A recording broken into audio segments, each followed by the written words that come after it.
Okay, I think. Hi, Tom There we Stewart go. here. I'm with Liz Trotter. Our guest today is Ajia Holiday, and this is Smart Business Moves. Woo! And y'all, Hello, hello. it was not a very smart business move. Us this 1 minute ago trying to get on this call.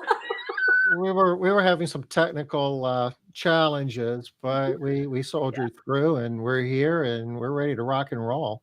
Well, you There know we go. what we call challenges, especially in the last quarter of the year. Opportunities. That's right. Opportunities. We had us some opportunities happening here that had Liz bouncing. Come on, let's go, let's go. You know, We're all looking at the clock. It's fine. well, this time last week we were in Atlanta with a bunch of professional cleaning business owners who took a workshop, a 3-day workshop with us, and RJ Patel hosted it, Gosha Baring, and Megan Likes were in. It freaking rocked, didn't it? Well, Lisa, did you see her feedback, Tom? I mean, yeah, absolutely. In answer to your question, absolutely rocked. But I think a great testimonial is what Lisa said. Did you see? I saw it. What did she say? Well, she has been in how many different coaching programs, done how many different events. She's been in a lot of stuff. She's yeah. She's done a few things. She's invested a lot of money. And she said that this event was only second to scale. It's the only event that she's had that even came close to scale. So, I mean, that is really saying something. We sold scale out 100% at the event. This event, we sold out. Currently, we're sitting at 80% of the people that re-signed up for next year. And y'all, that's another year out, right? People are putting their money down a year in advance. How good is that event when people are like, yeah, here's my $2,000. I'm in for next year. Hey, Don.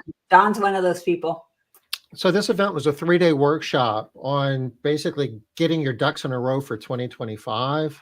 It was about, strategic planning. It was about forecasting. It was about putting budget together. It was about putting together an action plan to kind of make all that happen. There's accountability meetings all throughout the year in 2025. This is going to be a big thing. This is going to be something that has legs. Yeah. And I met with somebody this morning that went to the event, and she could not stop talking about it. So it was Amy Smith. Yeah, Amy Smith. Oh, we love Amy. Told me she cried. Told me she loved it. That we had a great meeting this morning. So I got some firsthand experience from somebody as well. Yay. We did the rate. We showed her the rate increase tool, and she kind of lost it. She sent some out today. I know. I checked in with her this morning. She sent her letters over to me. She's like, oh, I'm nervous. I'm like, check on those letters. Get them out. Yes. Yep. She said as soon as she heard back from you, she was sending them out. So and she's making more money just by clicking a button. Isn't that a beautiful thing? Oh my gosh. It's so hard overcoming that fear. So hard, and I don't think that most people would consider Amy to be a fearful person at all, right? I don't think so. Yeah. It can hit all of us, right? It just the thing. And it's been years. It's been years since she's even considered it, and every time she did, she got scared. So it's just like, this is a big hurdle, and I love that. I'm so proud of her. Oh. All right, she hasn't been at home a week. She's making more money. Yeah, she paid for her investment, both classes, with this one action. One click of the button. How crazy is that? If anybody wants to sign up for next year's event, there is we call it an early bird. I don't know what we're calling it, but there's a deal that you can get if you sign up before the end of this week. You probably want me to go get it, don't you, Tom? Well, I guess I'm already signed up, so I'm good, but there might be some other folks out there that would appreciate having it. All right, I'm going to go and pull it from Foss from yesterday because we had it in the PowerPoint. Oh, that's a fact. We did. That'll be easy place to get it. I know right where that's at. Because I feel like we have stuff in so many different places. It was on the PowerPoint, not on the link. And can I just share the PowerPoint with you from FOSS, Tom? I reckon. All right, that'll be good. It'd be easy for me anyway. So my favorite. Okay, Mhm. dun, dun, dun, dun, dun, dun, dun. I was seriously whistling that while I was in the waiting room. All right, private chat. It's going. I hope that was right. There you go, Tom. Did you get it? Did you get it? I think. So, y'all, just so you know, I want to make sure that it's really clear. This was not a matter of Tom not being prepared. I told Tom, go live. I'll go get it. And then I didn't go get it. You got distracted. Yeah. I got distracted by how cool this is. Cute little hair, too. I haven't seen it. I'm like, it's so cute. Got a lot of compliments on my hair today. When did you get it? Was it fresh today? No, I've had it for a couple of months now. I think I got it done in August. Oh, wow. Maybe having it up. Really cute. Yeah, everybody's liking the updo. So hello. I might do this more often. Oh, you know what? Hi, I'm actually glad that we have Olu on here. Olu, your hair always looks amazing. I know she's always got the hair, right? Something going on there. I love those long braids with the wrap. The braids. Oh my gosh! I think I'm gonna do that soon. I want to flip them around. I see you flip. I know you're jealous too, same as me. I am really glad that Olu, you're on here. Tom is trying to. He's efforting right now to get the specials that I sent him. Hey, Roxanne. Hey, Roxanne Riffle. I love your name. It's amazing. Okay. So I guess this is what we want to share. Yeah. And remember how I said there were, I think we ended up with 3 people who did not sign up for next year. I'm glad that Olu's on here because he's one of the people that did not sign up for next year. So that is. That's okay. He's got till Friday. You know, he wants to be. No, I mean, I really, you know me, I'm all about transparency. And I love that it's not for everybody. You might not need this goal setting workshop. One of the things that I appreciated that Olu had said is one of the things that was powerful for him was at the end when we kind of recapped all of the different things, he's like, wow, I got a lot more out of this than I really even thought. And Olu, you came into it thinking, yeah, I want to be in support of this. I'm really big on this idea. I really love doing this, but you already have a pretty good system for doing your goal setting, your budget, your annual planning, etc. Right? Would that be accurate? So, and he still was like, oh yeah, I did get a lot out of it, but also recognizing that he is kind of stepping away and he can build a lot. He does build a lot of this on his own already. So I'm like, I love that. But other than Olu, we had 2 people who did not sign up and they did not know because they were on the live stream, which we're dealing with right now. So sorry about that. You know what, Liz? I just got an email that had links in it. Yeah. Who'd you get it from? From Liz. Yay me. Yay me. All right. I bet I'm not the only one that got it, though. No, you're not. Everybody got it.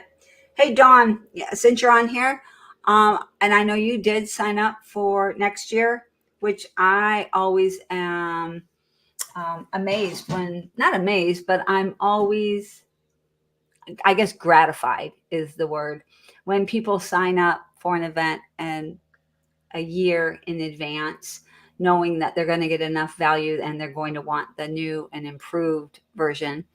He's channeling his inner bulldog. Do you see that? Yeah. You got to pull that up. There you go. Got even more LOL. I love that. You want to tell us about the channeling the inner bulldog? I don't know. Probably has something to do with wrapping ham on it. Oh my gosh, you guys, this is so funny. We're going to wrap it in ham. So if you don't know the wrap it in ham story, go to not another cleaning, not another cleaning group. Thank you, NACG. And Olu, I'm going to ask you to tell the wrap it in ham story for everybody in the NACG. But how weird is this? The day I got home, Tim had something on the TV. I don't even know what it was now. And I swear to you, they were talking about wrapping it in sexy bacon. Is that not the same? It's in ham. What? Sexy bacon.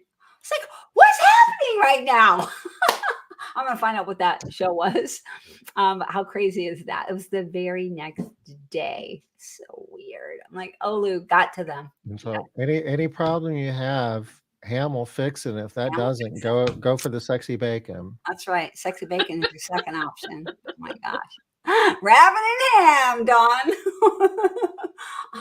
All right. Yeah. Not another clean group. Thanks, Roxanne. You're right. Hey, Dawn, you mind hitting us with a little something that you got? I know I want to hear about the inner bulldog too. So you know what's happening though? Tom doesn't remember what the inner bulldog is. Hey, Angela or Angie. And Liz doesn't either. I wasn't there. You guys had a talk, he said. Oh, I'm sorry, Olu.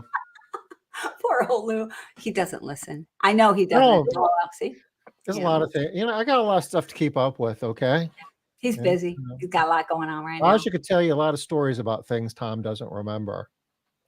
I can tell you a lot of stuff that he doesn't remember, but he just makes up funky stories, pretends. No. Ooh, he just never remembers. Oh, that's not true. Tom, you gotta try harder. I forget everybody, Olu. You gotta try harder. Yeah, he does. He forgets everybody, everything. Okay, so we aren't here to pick on Tom today, at least not exclusively. There's other things on the agenda as well. All right. Ajia, so everybody knows who you are, so we really don't need to get into that. What do we want to talk about? Yeah, so I really wanted to talk about kind of the critical role that technology plays in your growth, and really especially scaling. Growth can happen without technology, but scaling really requires technology. And I kind of want to talk about kind of the shift from traditional methods of operations to technological aspects of operations. I'm coming from, working at MaidCentral, but also just being somebody who has always looked for the technological out. I saw something recently that said like efficiency is pretty wrapped laziness. It's like gift wrapped laziness. So either I'm really lazy or I'm just really efficient, one of the two. But I'm always trying to find ways to make things more efficient, and technology just plays such a big role in that in operations. So kind of really talking about streamlining and automations for growth, data-driven decision-making, things like that are kind of the topics here. Yeah. Cool. And the cool part about this is it's not about being lazy, but you get better outcomes if you're efficient because you can spend your time on more important things. Exactly. So, reducing redundancies, things like that. Absolutely. And you make fewer mistakes, you get higher quality, you're more consistent, you're making better jobs, you're providing better. It's a beautiful world. Yeah. It kind of creates a full circle of everything that you. It's a win-win-win. I love that, Roxanne. Harvard did a study on how lazy students were the most efficient. We're always trying to find the easiest way to our results. And I think a lot of times people look at the shiniest way to their results, not the easiest way. They're just looking at the next big, great thing and constantly jumping on the next bandwagon of something new. Whereas there's a there's an element of like, decision making in this, and making sure that you're not just looking for the next brightest thing, but the easiest path. And sometimes the easiest path is with the right technological solution. But Actually, most of the time it is. there's a lot of value in this train of thought, though, because on the other end of the spectrum, people are creatures of habit, and we've all done this.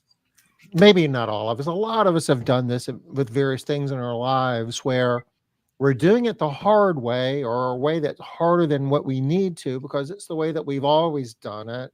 It's almost comforting to us to do it the hard way. And people who spend too much time doing it the hard way aren't very productive, because they could be getting a lot more value created if they took the easy way. Exactly. So, really thinking about, like, the first thing that comes to mind is on the quoting process or bid process. A lot of people, we're in an industry where in-home estimates was the big thing, right? Get your free, what's the phrase? Your free in-home Free no in-home, obligation. no obligation Obligation consultation. consultation. Yeah. Exactly. So we're And coming from if you said that a dozen times a day, it would roll right off your tongue. That's true, though. That is right true. out. Yeah, it is true. Free in-home, no surprised that we have obligation to think- consultation. I'm surprised that we have to stop and think about that now. I haven't had to do that phrase too much. So, because I'm so technologically focused, that was, a easy adoption for me to kind of move forward on. But the real piece here is just like really coming into, you've got your in-home estimate, no obligation. How do you advance that into more technologically scalable method? And I see a lot of people actually kind of going back to that in-home estimate kind of hybrid right now for that human connection for some people. And that still can play a role in still being able to advance your outcomes or your close rates, quote rates, things like that, with the right combination of technology and in-home no obligation consultations. Oh, that was good. Look at that. You're already rolling it off. Natural. That was good. Yeah. So, really on that quoting side is kind of the first side that I really see advancements for people. Kind of taking things off of paper. I think that's we're walking in and we're doing a hand checklist, or we're just looking at a paper and saying, all right, this is your square footage. We're going to put you in this bucket. How do we make that more exact while also making it less work, where there's no human error capability, or the ability to say, man, they had a really cute dog and I really like talking to that person. I'm going to give them a discount. And really just kind of standardize the process a little bit more. The old cute dog discount. The cute dog discount is a real thing. It is. Or old person discount. Or I told Dawn that we're going to post all of this at the end when we're talking about this again, because she posted about everything. She talked to us about Gosha. She mentioned you. She shared what Megan did. Like, she put a lot of stuff in here. Good job. Thank you, Dawn. You pay such good attention. So proud. Oh my gosh. She has an amazing memory too. Have you guys ever witnessed her memory? I mean, a couple of times, but not. She has like a not quite photographic, but very similar type memory. So if you say, hey, Dawn, we talked about something back in May where it was blah, blah, blah, or we talked about something in a meeting, she'll say, that was in May. And hold on just a second. And she will go and get that. Within like 3 minutes, she'll be, yes, Liz, you said da da da da da da on May 24th in our circle meeting. Like, I'm not exaggerating. Tom, that's great. Totally serious. That is a real thing. I'm like, oh man. Oh, lovable kitty discount. Linda, why were you not at the goal setting workshop? You should have been there, chick. You would have loved that event. And going home with like such a strong plan. Yeah, and having a good plan. I mean, I really loved the idea of the event that you guys just did actually in terms of kind of streamlining things and making sure that you have your process. I don't know everything that was talked about, but really getting a good full process together of, okay, on an annual revisit these topics and then hold ourselves accountable to those topics over the course of the year and over the course of our goals. I love that. You know, Dawn is a living example of what you're talking about, Aja, because she's always really been, oriented towards, leveraging technology to become more efficient. And Absolutely. she's very good with her own two hands, like building campaigns and building tools to make her business more efficient. But she's taken that to a whole nother level now. She's come to the conclusion to be the CEO of the company that her company needs. She needs to find other people to do those things. And she has found resources to do a lot of the technical stuff that she can do, that she used to do, but she's now delegating to other people. So she's Yes. 10xing herself. And also, yeah, the 10xing thing, that's a big part is, you want to build processes that other people can do. I use myself as an example often because I can come up with, something that requires the perfect amount of little detail or whatever because I created it. I'm going to pay attention to all those little details, but that's not the easiest path forward, nor is that going to be the best option for scaling because more people have to be able to do that activity. And if it's so particular, they're not going to be able to do it with the same accuracy that the person that maybe created it because they're just trying to do something fancy and shiny and move forward from that. So I fall into this trap often still where I'm like, oh, but it would be so cool, and then I have to step back and think about it and be like, oh, yes, it's shiny and it's nice, but it's not the easiest path and it's not going to give us the best opportunities for somebody else to do this action. And I keep coming back to sales right now because I see that as the one where owners kind of get stuck in doing the sales aspect because owners are going to have a better close rate, but they also tend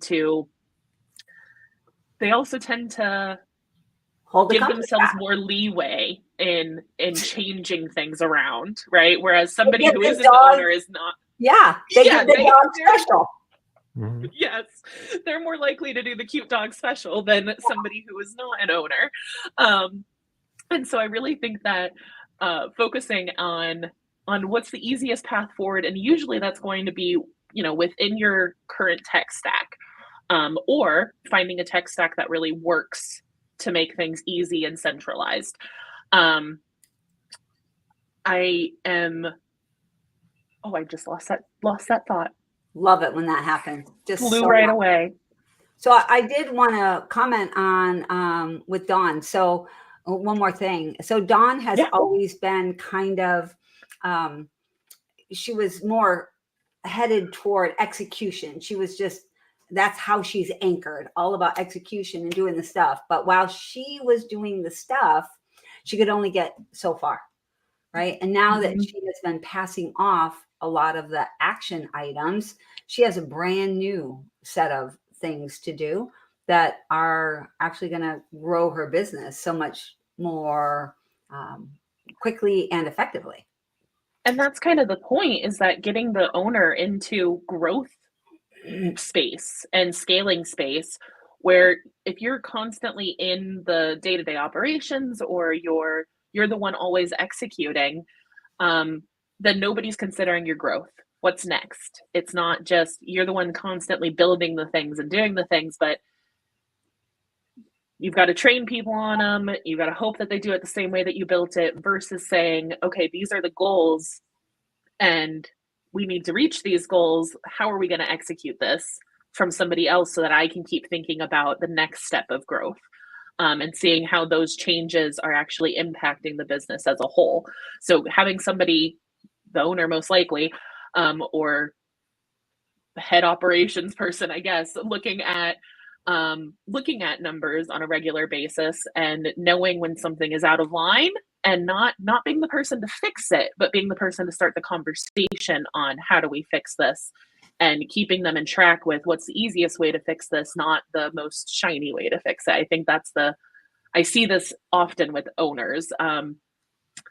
There's one in particular that I can think of off the top of my head that they just constantly are making the easiest changes, and you can see it's happening in their growth, where it'll just be a quick conversation of, hey, we seem to have a lot of people canceling or not wanting to book because the initial clean is too much. Maybe we should just nix the initial clean fee for a little while and try it. Easy, turn it off, try it for a little bit, and if it's working, it's working. If it's not, it's not. But kind of making those changes while thinking about how is this going to be the easiest thing versus, Most oh, effective. well, what if we make this really big automation behind it? Like, that could be a piece of it, but it might not be it might not give you as easy of results as, Or as better that result. first option. Yeah. Harder is not always better. Yes. You always talk about low-hanging fruit, Tom, right? Be picking the low-hanging fruit before you are putting your time, effort, energy into the other And stuff. unless it's obviously a bad idea, try the easy way before trying the hard way. Most of the things that we get hung up with as cleaning business owners are reversible decisions. The consequences of how it turns out are relatively insignificant if it doesn't go the way that you want it to. And successful business owners, successful CEOs are prone to action. Rather than belabor it and try to figure it all out, just do something, try it. You'll learn something. And Done is better than perfect. absolutely. And I love this, Kevin. Reversible decisions are okay. I might even take it a step further.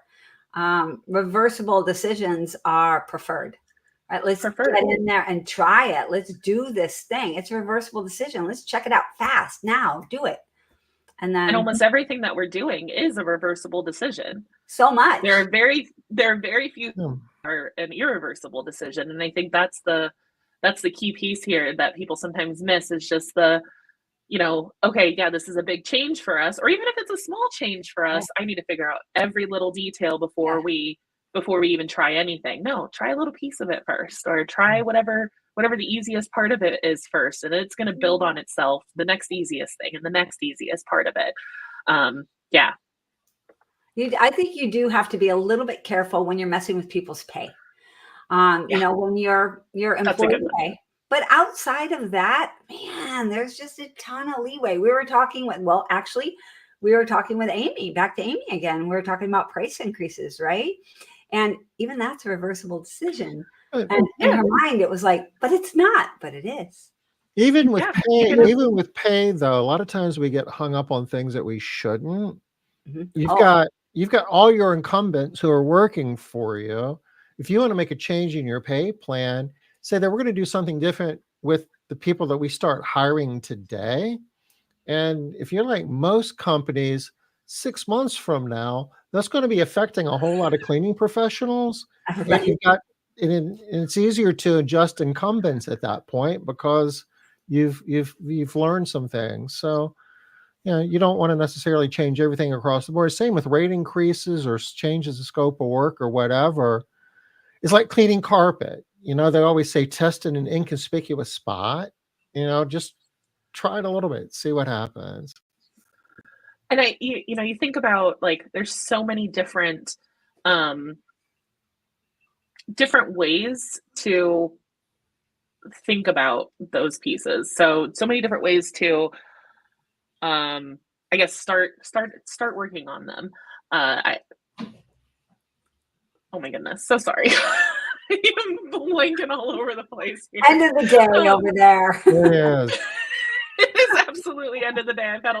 I've been working with a lot of numbers, but how many feet of snow do you guys have up there now? Not any yet. We're solidly in the 50s. For temperature. Not too bad. I didn't hear the question. I was like, what are we talking about? I missed it.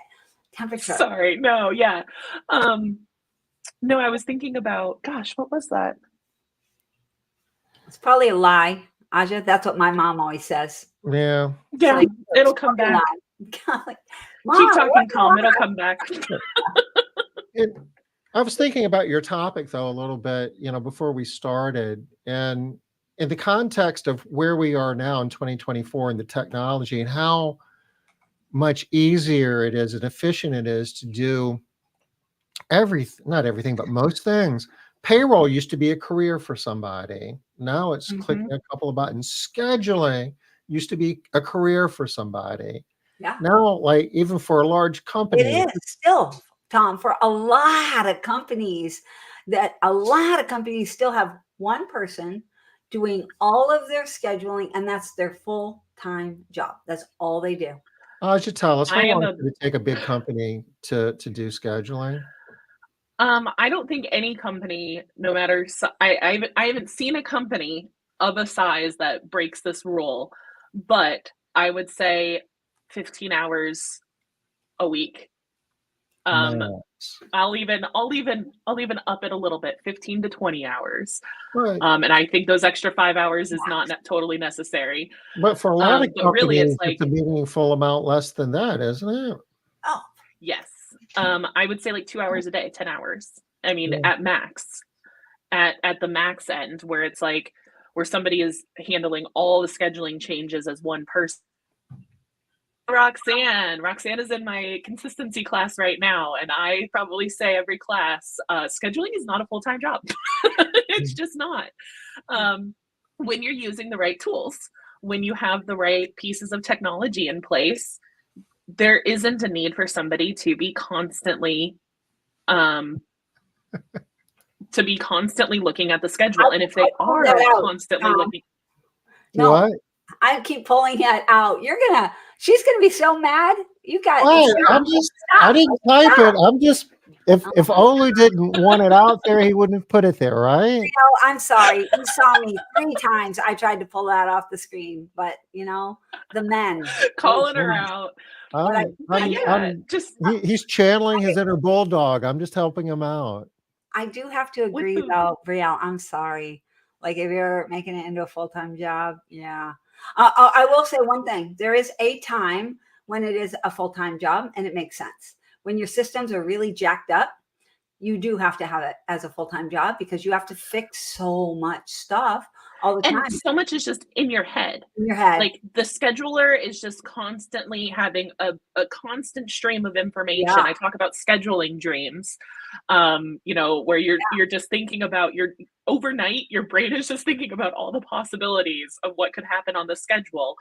And oh, Goja, you have 2 people. We gotta talk. Are they both full-time? What you're describing, though, Aja, some people want to do it hard. Some people enjoy doing it hard, and you can make it a full-time job if you want to.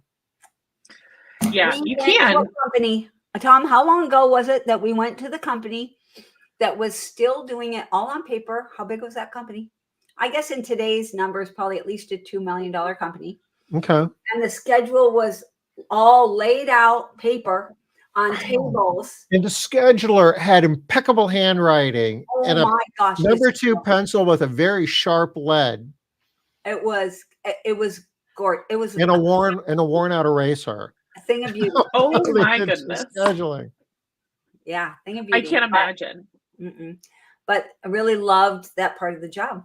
And so, this is a company that wanted to do that. But that was, and I think that's part of it, is that schedulers enjoy some of the aspect of it, but they also are they're also the people in your office that tend to know the most about your customers and about your technicians too. And so having them scheduling as a full-time basis is underutilizing their skill set of their knowledge about your 2 of your 3 major stakeholders.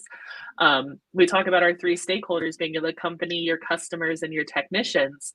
For your customers and your technicians, the scheduler, if you have a full-time scheduler, is going to be you know, they're going to know the most about those two stakeholders, and utilizing that in strategic opportunities is going to get, I mean, it's just going to help so much. You know, this is an interesting question that Gosha's asking, I agree. and you know, I I, I have a thought. I'm going to share it this way, and I think because we've talked to a lot of MaidCentral partners, and the ones that have really high consistency seem to have low absentee rates, low employee turnover. And I know that you run an awesome business and you're growing at over 20%. So you guys are doing a ton of stuff right.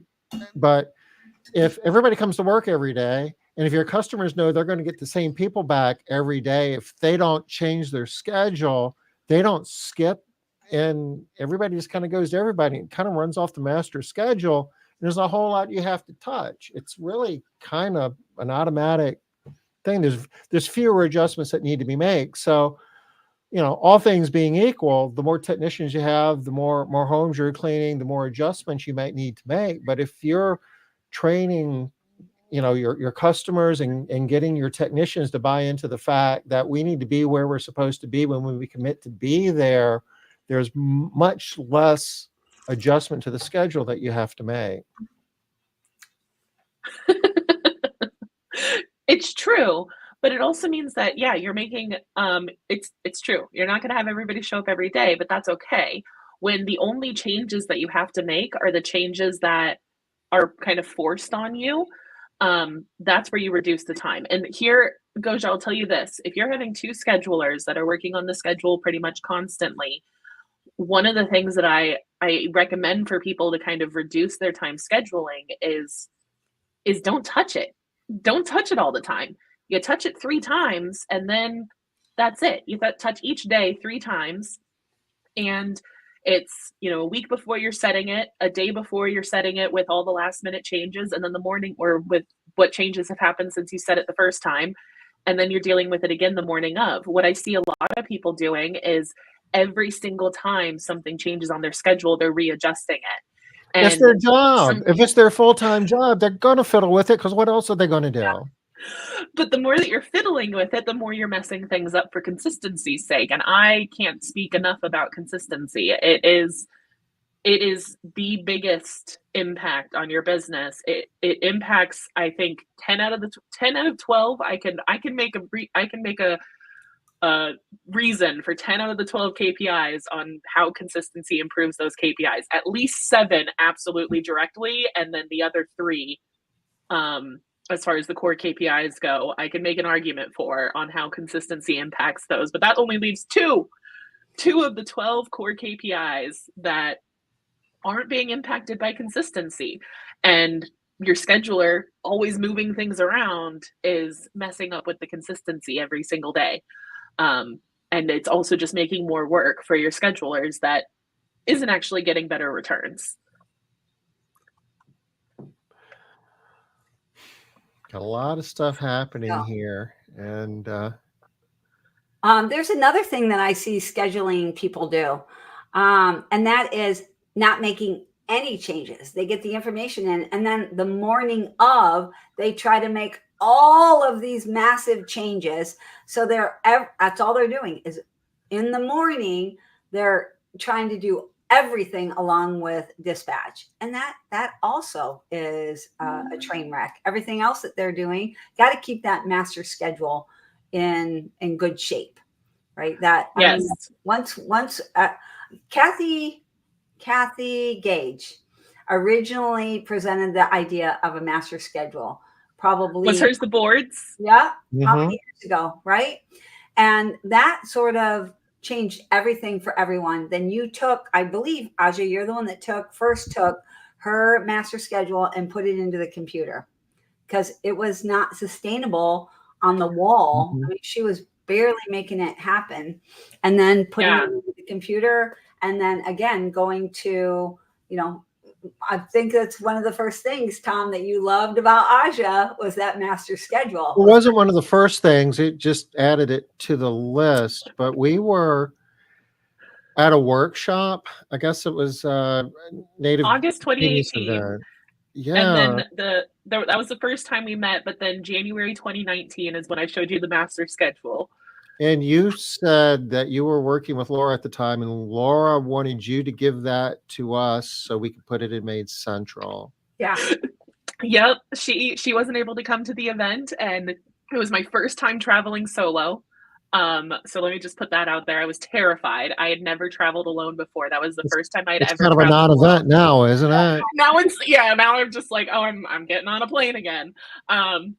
But that was the first time I ever traveled alone, and she was like, I want you to show him this. I want you to show him the master schedule and stats by week. What is currently stats by week in MaidCentral? Okay, It's called All the Things. You're kind of freaking me out the way you sound exactly like her right there. We spent enough time together, you know? Yeah. And I was like, all right, I'll do that. And I remember pulling Tom aside and I was like, you should take a look at this. We should look at this really quick. And by mid-February 2019, the master schedule was in MaidCentral. Yeah. And really that's a good example of, using technology to make big changes, because that one thing, using the master schedule, changed so many things. And to put it into perspective of having done all 3 levels of technology with this one tool. So I had used the boards, and I remember taking a solid 3 hours to update the boards. And then a week later, they were out of sync. Nothing was right on it. And we were double booking things in the sales calls. So then moving it into the computer and putting it into a spreadsheet helped, but it was still so dependent on me to keep it maintained and make sure that it still looked pretty at the end of every day. And so that was another and your memory. You had to Yes. rely on memory a lot still. A lot of good memory of just oh, yep, we moved that person, and really going in and double checking every single change that we had made in the computer. And then moving on to having the master schedule in MaidCentral, where it's just a non-starter, where it was just kind of once a week I go in and I move things and I make sure that everything's where it's supposed to be, and that's it. And it turned into an hour and a half a week maintaining the master schedule versus 10 hours a week or at 8 hours a week that I was spending maintaining it. Yes, success comes from what you do occasionally. It comes from what you do consistently. I think I've shared this so many times, but it's if you're going to run a marathon, it's not about just going out and doing it. It's about running a mile every day. It's about doing small things. It's about doing the boring parts consistently to reach the big results. And yeah, there's consistency is just a big part of everything. Your master schedule, maintaining it, setting your schedules. Once you get into a good groove of it, suddenly you've done the thing. What do we always say about good management? It's boring. Good management is boring. Yeah. I get people all the time in the circles. They don't want to do Monday check-in, right? But Monday check-in is where you say what you're going to do this week, and you say what you did do last week, right? Did I do the right thing? Did I do what I was supposed to do? Or did I just stay really, really busy? And people hate doing that. They're like, it's the same stuff every week. Yeah, because it's the boring, consistent stuff that makes That's to the point, though, because staying busy is kind of like a drug, and you don't want to be efficient, because I'll have time where I actually have to do something productive. If I could just stay busy doing something mindless, oh, well, I'm tired and the day is over. Yeah. And I worked hard all day, so I can feel good about myself. I can go home and feel good. It is like a drug. Yeah. I'm glad you love MCI, Tanisha. T spent the week with us in Atlanta last week as well. She had some breakthrough moments. Did anybody not? I don't. It sounds like everybody did, honestly. It sounded, I heard a lot. I've heard a decent amount of good feedback, not just from Amy, but from other people too. Well, I also think that the coaches got stuff. So I know, right, Tom? Yeah. We're in the back of the room, right? Doing our work back there. Came back a changed woman. Nice. Oh, I love that. That's not normally what we hear, but I like it. Yeah. yeah. That's kind of a dirty little secret about this. When you're coaching and doing that type of work, you learn as much as everybody else. Yeah. I take notes every time we do an event. I mean, I've learned things at MaidCentral Academy before, and that's something that we've done 11 times. Yeah. And I still. How about MaidCentral? It's like, wow, I didn't know it did that. Yeah. How did that happen? You do it how? Learn something new every day. What? That's amazing. Yeah. All right. Anybody have any questions about technology? Mostly we're talking about MaidCentral here, right? But we did also talk about, like with Dawn, how she's switched over from Keep to Go High Level. There are lots of different ways that you can use technology. Think about CRMs like Keep or Go High Level, and think about how it used to be without that. I mean, you had to manually track leads, and we most of us did a really poor job of that. Maybe we would do that in-home consultation. We might give them a quote, an estimate written out on a piece of paper, and it's like, if we can help you, call us. And that was it. There was no follow-up. There was no drip campaign. There was, if we clean your home, give us a call. And then they would maybe email you, and you would be like too busy to respond to your email. There's a lot of ways that you can, automate quality, surveys. I mean, we do that in MaidCentral, but quality driven, is an example. What is this? What is Olu saying? Same piece of paper. Oh, goodness gracious. It was a lot of paper. You know how many empty file cabinets we have out in the warehouse that I need to get rid of? It's crazy. Yeah. Yeah, crazy. I remember getting rid of massive too. We do have to answer Gosha's question though. Yeah, so learning the consistency report, there's a consistency report in MaidCentral for anybody who is not part of MaidCentral. It seems like most people commenting are. But the consistency report gives you some data on your consistency. We've got your default team percentage. So how many cleans in that time period, or the last 6 cleans, were completed by the default team according to the master schedule. When were they scheduled at the default time or not? Those two I consider being our like our scheduling numbers, our scheduler numbers. Those are ones that we're looking at. Like every time that it's not being completed by the default team or at the default time is admin time that somebody is going in and moving things, that somebody had to go in and move this job. Yes, there might have been a reason for it, but there also might not have been. It might have been that, they were touching the schedule 18 times and they were just like, oh, this might look better over here. Collateral damage. Yeah, collateral damage. It was collateral damage. Yeah. And then the other 2 columns or other 2 numbers are cleans completed or unique technicians. So it's looking at the actual members on the team and saying, okay, sure, team 1 came to this house, all 6 cleans, but it had different members on it. It only had the same person 3 times, and then the other people on team 1 were not the same people that were there every time. So it's looking at that unique technician percentage. And then the last one is, did we arrive during the arrival time? And I like to pay attention primarily, or just like focus on, if you're going to be looking at this on a regular basis, I like to look at the default team and the unique team percentage. Obviously, all 4 of them can be used, but if you're trying to add this to kind of a weekly scheduling parameter or KPI to pay attention to, I look at the default team and the unique team percentage. Default team goal is above 70%.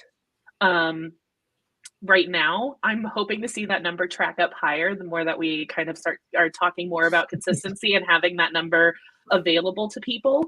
But from what I've seen, the most consistent company that I've ever seen was at 89%. And other than that, I would say above 70% is a good number. And then we usually see about a 10% drop for unique technicians. So above 60% is a decent number right now.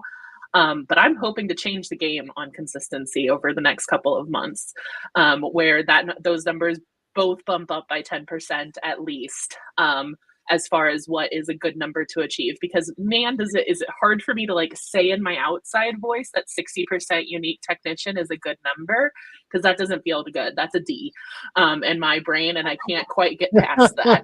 I hate So having I a don't. D. Yeah, I don't want Yeah. a D. I want this to be much higher than that. But it's still a Yeah. fairly new concept. MaidCentral is the only software that has a consistency score of any kind, and Yeah. so I think it's a concept that we've been talking about all the time. But what does it actually mean, and how do we actually measure it? We're the only ones that are doing that right now, and I think it's great. But it also means that there's a lot of work to be done. It's you know, at a high level, it's a pretty simple concept, but implementing it, you know, has a number of challenges, and it's not purely just a scheduling thing. It gets into culture and setting expectations, and you know, getting customers to think it, you know, look at things differently, and getting your technicians to buy into it. It's a process. Yeah. It's funny that every time I go to start talking about things, it always comes back to consistency, because that is just it's the foundation of so many paths forward, is that consistency. And if you can't do it consistently, then it's probably not the right process. We need to Mhm. alter the process so that it can be done consistently without error. And tagging on just one little thing around consistency for those of you that are like, yeah, but why? Why did this become such a big thing all of a sudden? It didn't. It's always been a big thing. Looking at DISC. So for those of you that have DISC assessment training, you know that the majority of the people that are out there in the world want some level of consistency. And they are thriving on that. There are very few people that don't want consistency now from other people. So even the people that thrive on being able to do what they want, do it when they want it, they want consistency from you so that they can go ahead and do what they want to do. So DISC even tells you a lot about how important this is to people. So it's huge.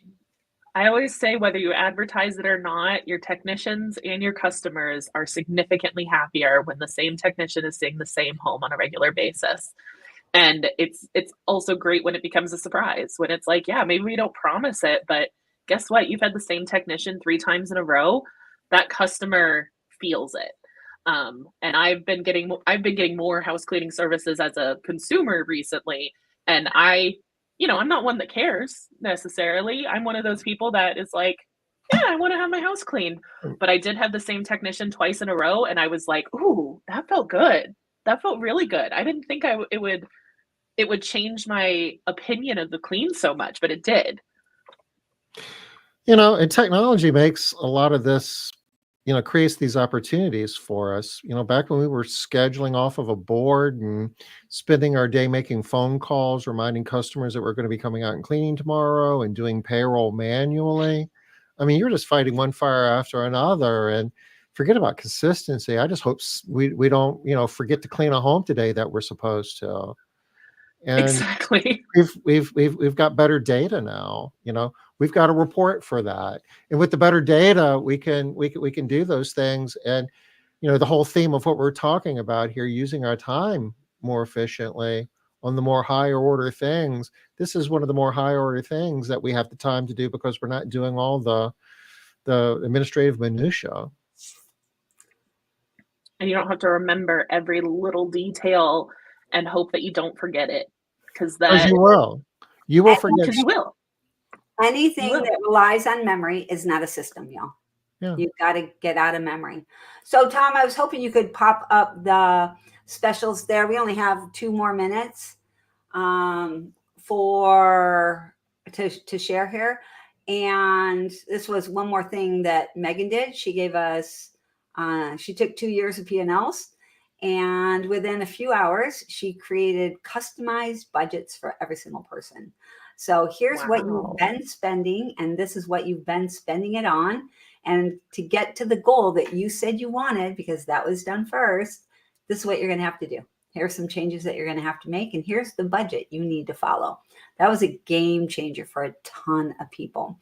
Now, the reason why we keep talking about what we did this past week is because we're doing it again in 2026. We had such a rousing success that we're doing it again. There are two options. If you would like to join next year, if you know that you're going to be better off with a plan that keeps you on track and keeps you doing what you know you're supposed to be doing, then sign up before the end of the day on Friday. And we have, like Tom said, we have a special. You can lock in the prices for this year. And you can also, if you'd like, break it down into 4 payments that you'll pay quarterly along with those accountabilities. All right. So none of y'all that have already been there, and I know I'm sharing from all of the people who have been there that were there before, and you guys already all signed up. But for anybody that hasn't been, don't wait. Don't be sitting there thinking, dang it. Coulda, shoulda, woulda, right? Do it now. So Even if you already have a process like Olu has, do it. You might find a better way. Yeah. Bulldog. I know we did. Tom did. I did. Gosha did. RJ did. We're all making some changes. Also, one of the things that Olu gave us as feedback was also a game changer. He said one of the things that he thought when he saw everything was, oh Lord, not more stuff to track, not another spreadsheet, please, you're killing me. And there was like, okay, spreadsheet, and then another spreadsheet, and another spreadsheet. And so we took that information to heart and created just one thing that everything feeds into. It's going to look a lot like a software program. Won't be a software program, Nice. but it's going to look a lot like that to get all of your stuff. And you have one annual planning place that will track everything that you need to be doing. We are at the top of the hour. That is means we are done for today, but we'll be back next Wednesday, 5:00 Eastern. Ajia, you truly rock. Thank you so much. You do. All day, every day. I will not be here next week, Tom. I'm going to be in Texas. I think I'll actually be on a plane.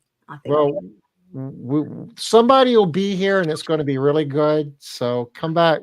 Next Wednesday, 5:00 Eastern. Till then, everybody take care. Bye, y'all. Everybody.